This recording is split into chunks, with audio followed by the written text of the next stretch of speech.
আসসালামু আলাইকুম everyone, ইরহানস family ব্লগের আরও একটি সুন্দর ভিডিওতে আপনাদের সবাইকে স্বাগতম।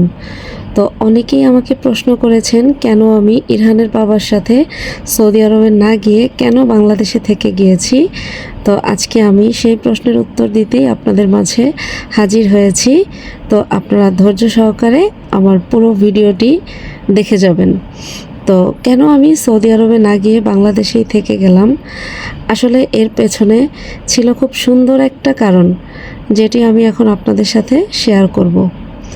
তো আসল কথায় চলে আসি এখন। তো আমাদের জীবনে নতুন একজন অতিথি এসেছে, আলহামদুলিল্লাহ আলহামদুলিল্লাহ আলহামদুলিল্লাহ। তো আপনাদের সবার আদরের সেই ছোট্ট ইরহান এখন বড় ভাই হয়ে গেছে, মাশাল্লাহ আলহামদুলিল্লাহ। তো আমি চেয়েছিলাম আমার এই বিশেষ সময়টাতে আমি আমার মায়ের কাছে থাকব, আমার আপন মানুষগুলোর কাছে থাকব, আর নিজের দেশেই এই মুহূর্তগুলো আমি অনুভব করব। যেই কথা সেই কাজ, সেজন্যই মূলত আমি বাংলাদেশে থেকে গিয়েছি। ইরহানের বাবা খুব করে চেয়েছিলেন আমার ডেলিভারির সময়টাতে তিনি আমার পাশে থাকবেন, মূলত সেই কারণেই সৌদি আরব থেকে আমাদের সাথে বাংলাদেশে এসেছিলেন। কিন্তু ভাগ্যের লিখন হয়তো অন্যরকম ছিল, অফিসিয়াল কিছু জটিলতার কারণে ইচ্ছে থাকা সত্ত্বেও তিনি ঠিক সময়টাতে আমাদের পাশে থাকতে পারেননি।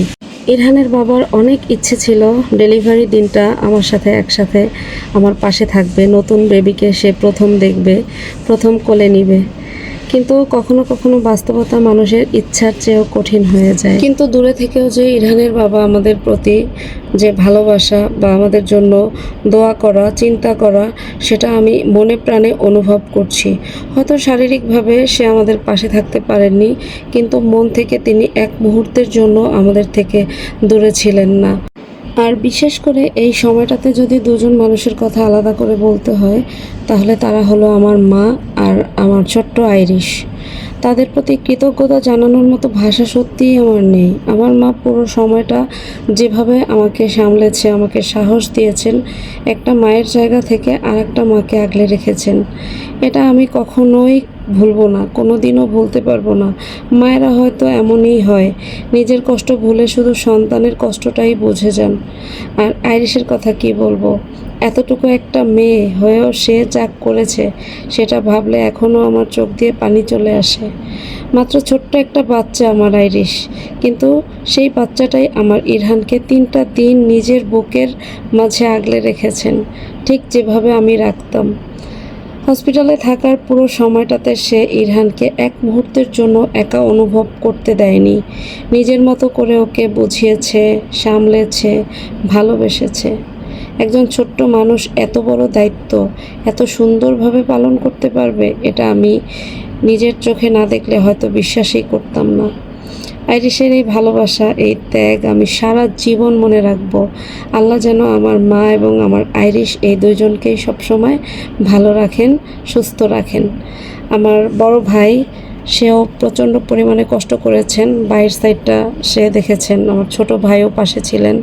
সর্বোপরি সবাই আমার জন্য অনেক অনেক কষ্ট করেছেন। আমি সবার প্রতি তাদেরকে আমি ধন্যবাদ দিয়ে ছোট করব না, সবার প্রতি অসংখ্য অসংখ্য কৃতজ্ঞতা প্রকাশ করছি। তো আমার পুরো প্রেগনেন্সি সময়টাতে ইরহানের বাবা আমার সাথেই ছিলেন, সেই শুরু থেকে প্রতিটা মুহূর্তে তিনি আমার পাশে ছিলেন আলহামদুলিল্লাহ। ডাক্তারের চেক আপ, আমার শারীরিক অবস্থা, সব কিছু খুব যত্ন সহকারে আর ধৈর্য নিয়ে সে সামলেছেন। এরপরেও বাংলাদেশে তিনি আমার সাথেই এসেছিলেন, কারণ তিনি খুব করেই চেয়েছিলেন যে আমার সন্তান পৃথিবীতে আসার সময় সে আমার সাথে থাকবেন। কিন্তু যাই হোক, কি আর করার। তবুও আমি আল্লাহর কাছে কৃতজ্ঞ, কারণ পুরো জার্নিটাতে আমি তার ভালোবাসা, যত্ন আর সাপোর্ট পেয়েছি।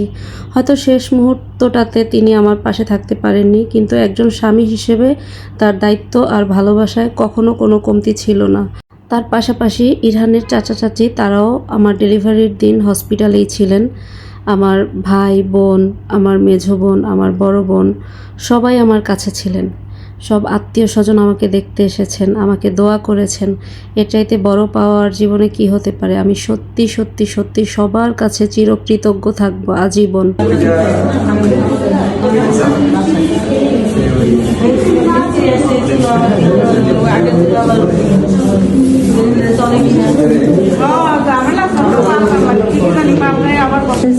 তাহলে দাদি নাক মুখ সব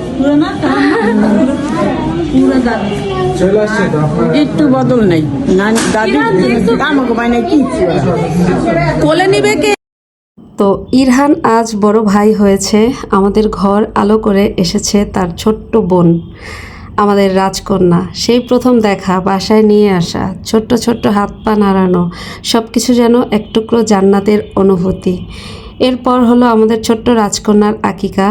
পরিবারের হাসি, দোয়া আর ভালোবাসায় ভরে উঠেছিল পুরো ঘরটা আমাদের। তো প্রতিটা মুহূর্তে শুধু একটা কথাই মনে হয়েছে, আল্লাহ আমাদের প্রতি কতটা দয়ালু। জীবনে সব কিছু সবসময় পরিকল্পনা মতো হয় না, কিন্তু আল্লাহর পরিকল্পনা সবসময়ই সবচেয়ে সুন্দর।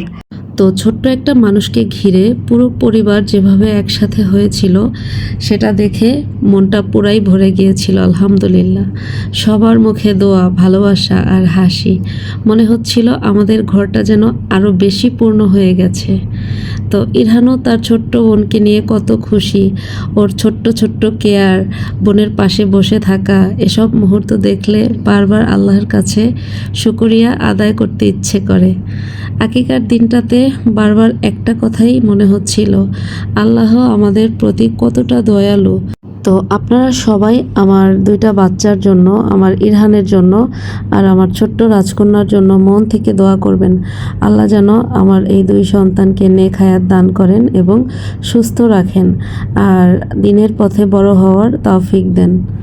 আমিন।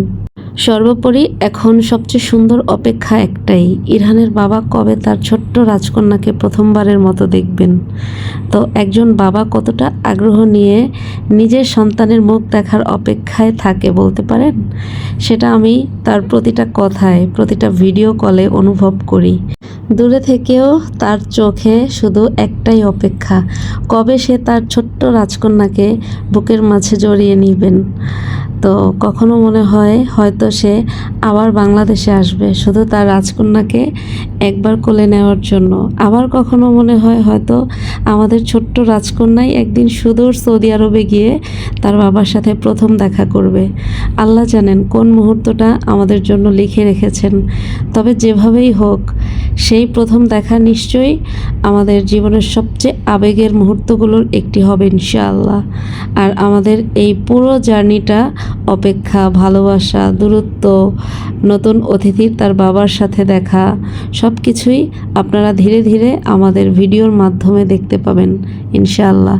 তো আমাদের এই ছোট্ট জার্নিটা যদি আপনাদের ভালো লেগে থাকে, তাহলে অবশ্যই ভিডিওতে একটি লাইক দিয়ে পাশে থাকবেন, আর আমাদের পরিবারের পরবর্তী সুন্দর মুহূর্তগুলো দেখতে আমাদের চ্যানেলটি সাবস্ক্রাইব করে আমাদের সাথেই থাকবেন। আপনাদের দোয়া আর ভালোবাসাই হচ্ছে আমাদের সবচেয়ে বড় শক্তি। তো আজকের মতো এখানেই বিদায় নিব। দেখা হবে আপনাদের সাথে নতুন কোনো ভিডিওতে। আল্লাহ হাফেজ।